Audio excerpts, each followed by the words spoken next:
tinggi.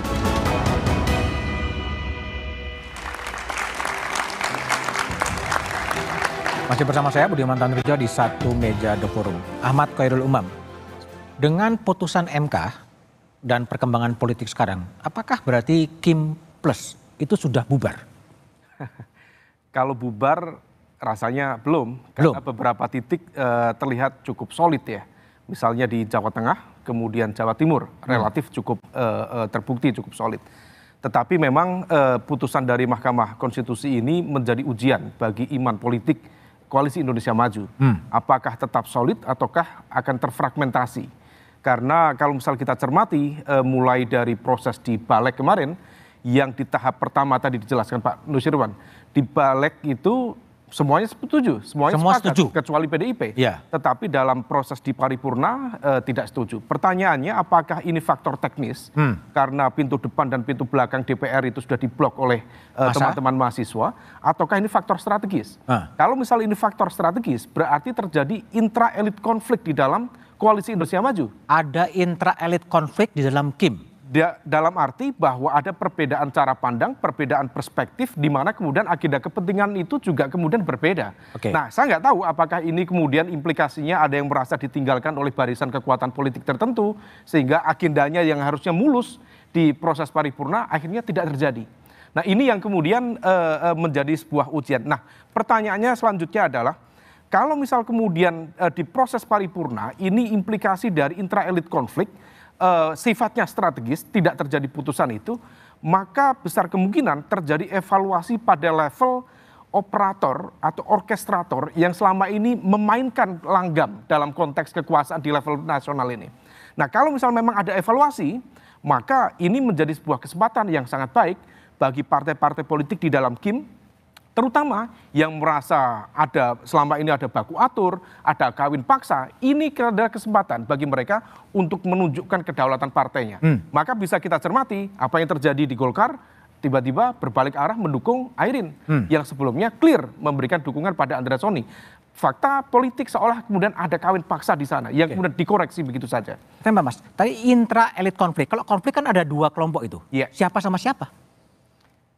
Tampaknya ada pemegang saham yang cukup besar di dalam koalisi ini. Salah satunya tentu adalah Pak Prabowo sebagai presiden terpilih. Tetapi, Pak Prabowo dengan?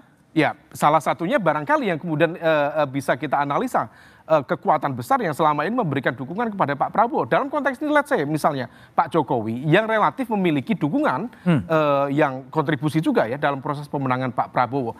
Pak Jokowi tentu memiliki agenda kepentingan ekonomi politik tertentu, Pak Prabowo barangkali juga memiliki potensi agenda kepentingan politik yang lain. Nah, kalau misal kemudian ini ternyata tidak sama, maka bisa saja ini menjadi awal dari fragmentasi, ataukah ini ya sekedar ujian soliditas dari Kim itu sendiri. Oke, baik. Bang Doli, betul ada konflik, intra-elit konflik dalam tubuh Kim?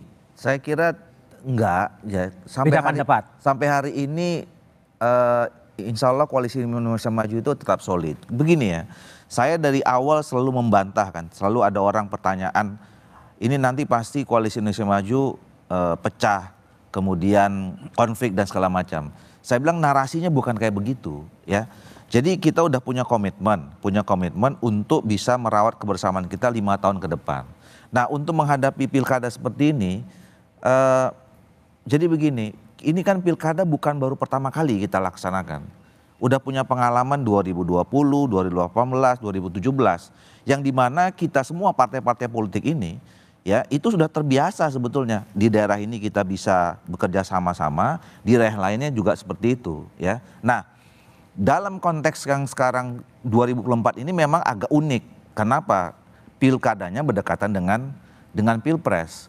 Nah, jadi sebetulnya di lapangan, ini kita udah biasa juga sebetulnya, bukan hanya dengan soal Kim, sama dengan partai politik yang lain termasuk dengan PDIP segala macam itu, komunikasi kita baik-baik aja. Ini yang saya katakan, narasinya bukan perpecahan, tapi berlomba-lomba dalam kebaikan. Oh, bagus sekali. Itu menarik. Andi, ini apa? Kalau ini beda banget ya, Umam mengatakan ada intra-elit konflik, ini berlomba-lomba dalam kebaikan. Tapi kalau Andi gimana? Putusan MK, Balek, oke. Paripurna pecah, pilkada pecah. Apa yang terjadi? Saya rasa nggak selinier itu. Karena ternyata pertama kalau Kim kan kita sepakat mendukung Pak Prabowo dan pemerintahan Pak Prabowo. Oke lah, ini ngomong balik dulu lah. Tetapi kemudian kalau mengenai politik yang lebih rendah lagi, termasuk untuk pilkada, lebih praktis lagi sifatnya karena di situ ada peta politik lokal yang berbeda, kepentingan masing-masing partai, tokoh-tokoh beda-beda, di mana kita sama, di mana kita bisa berbeda. Mungkin kita terpaksa harus bilang, sorry bos, kita di sini punya kader sendiri. Oke, tapi kalau dalam konteks balik, itu Kim setuju semua, balik di tingkat 1? Kalau urusan itu agak berbeda. Misalnya kita kan tidak semua mengerti apa yang terjadi di balik. Nggak ngerti? Termasuk, saya baru tahu setelah hasilnya yang terjadi. Baru ketika kita baca hasil, ternyata kita lihat, wah ini nggak pas dengan putusan Mahkamah Konstitusi. Lalu bagaimana solusinya dalam situasi kayak begini? Yang paling gampang adalah kirim 2 orang saja datang kan. Begitu. Melihat situasi bagaimana. Dan kemudian di luar juga sudah kita lihat pasti akan ada reaksi publik, terutama dari mahasiswa. Dan karena itu mungkin yang paling pas posisi kita adalah ia cuma kirim 2 orang. Kirim 2 orang. Nah kemudian setelah itu tampaknya teman-teman yang lain juga sama juga. Oke. Baik, Bung Mardhani. Jadi gimana kalau Bung Mardhani lihat tadi intra-elit konflik, berlomba-lomba dalam kebaikan. Apa yang terjadi kalau dalam introspeksi dari PKS? Ini ada koinsiden. Pertama kali kita melaksanakan pilkada serentak. Saya sama Doli ini sama-sama Komisi 2, 2015, 17, 18, 2020, sekarang puncaknya. Jadi setiap partai ini harus mikir 37 provinsi dan 509 kabupaten kota nih. Nah, sehingga saya melihat ini beban sendiri. Yang kedua, keputusan MK itu datangnya sepekan sebelum pendaftaran. Sehingga koinsiden ini membuat bukan chaos sih, jadi perhitungan ditata ulang. Sehingga wajar kalau timbul banyak langkah dan gerak karena pada intinya partai politik kan ingin menang. Dengan adanya 2 ini, contohnya gini Mas Budiman. Dulu nyun sewu nih, partai besar sangat besar peluang menang di beberapa pilkada karena limited. Cuma 10 atau kadang-kadang cuma 2-3. Sekarang semua serentak. Saat yang sama dengan keputusan MK turun lagi, kontestasi menjadi lebih seru lagi. Sehingga saya melihat terlalu jauh kalau ditarik dengan Kim. Dan saya yakin Pak Prabowo ataupun teman-teman Kim melihat ya memang kontestasi di Pileg, Pilpres sudah selesai. Sekarang pilkada dengan situasi politik yang berkembang, serentak dan juga keputusan MK, PKS juga ingin memaksimalkan peluangnya. Tapi di balik tingkat pertama kan Kim solid kan untuk merevisi putusan MK kan?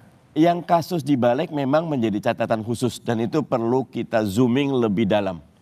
Oh, catatan khusus. Memang ingin mengkoreksi putusan MK sebetulnya kan?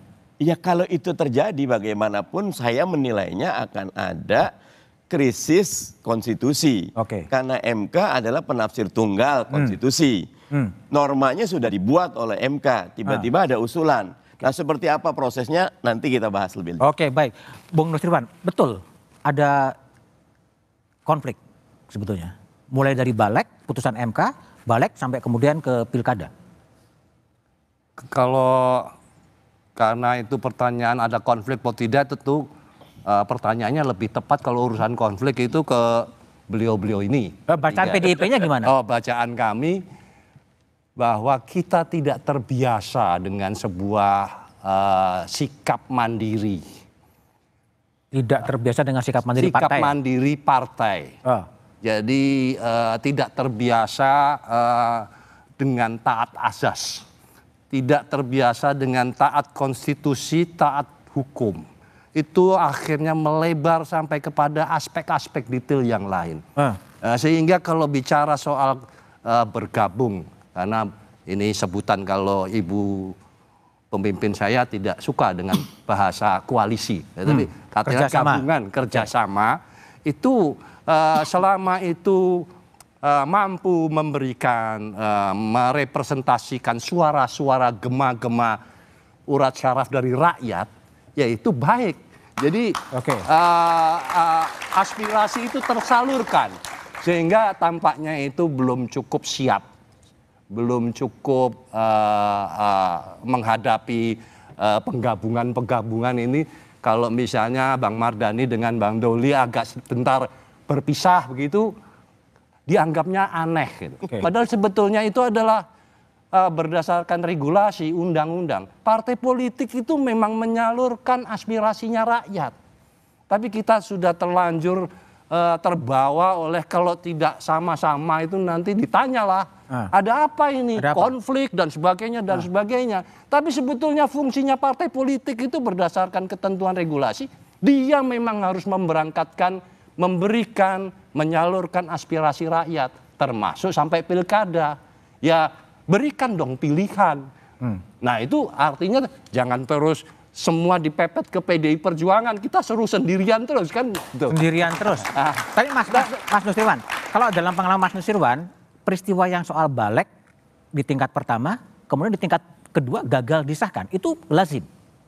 Ya saya selama berada di lembaga legislatif 3 periode, saya baru menikmati sekali sudah ada keputusan di tingkat 1, di pengambilan keputusan tingkat 1, dibawa ke tingkat 2 paripurna, itu batal. Rasa-rasanya di memori kepala saya baru sekali terjadi kemarin itu. Baru nggak sekarang. tahu mungkin Bang Mardhani sama Bang Doli ada catatan di legislasi yang lain. Rasa-rasanya saya baru sekali ini saya baru melihat hal tersebut. Setelah keputusan pada tingkat pertama sudah disahkan, sudah pakai foto-foto, tanda tangan dan sebagainya, besok mau masuk.